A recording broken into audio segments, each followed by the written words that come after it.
ចូលមកកាន់ប្រភពនៃព្រះពរ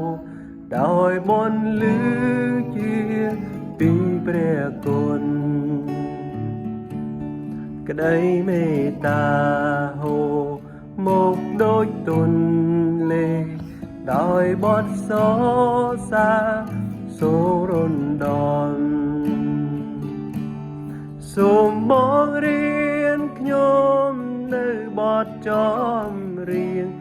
មានដូចអំណាចនៅអណ្ដាលដើម្បីសរសើរទ្រង់នៅទីខ្ពស់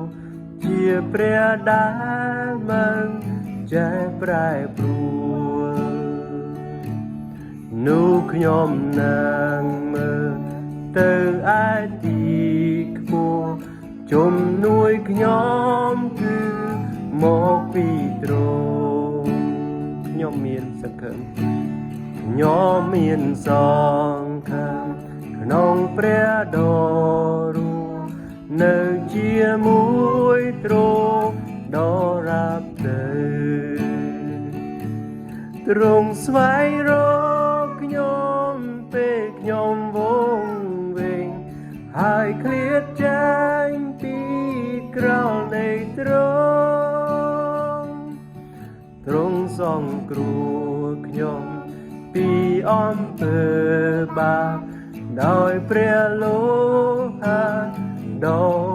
ដំអរព្រះគុណដ៏អស្ចារ្យម្ល៉េះនោះដែលមកដល់ចិត្តខ្ញុំរាល់ថ្ងៃសូមព្រះគុណនៃទ្រង់មកអីលើបនទុនចិត្តខ្ញុំឲ្យចងជោហើយក្រាបនៅចំពោះព្រះអង្គចាស់ដែលទ្រង់បានស្រឡាញ់ដល់ខ្ញុំ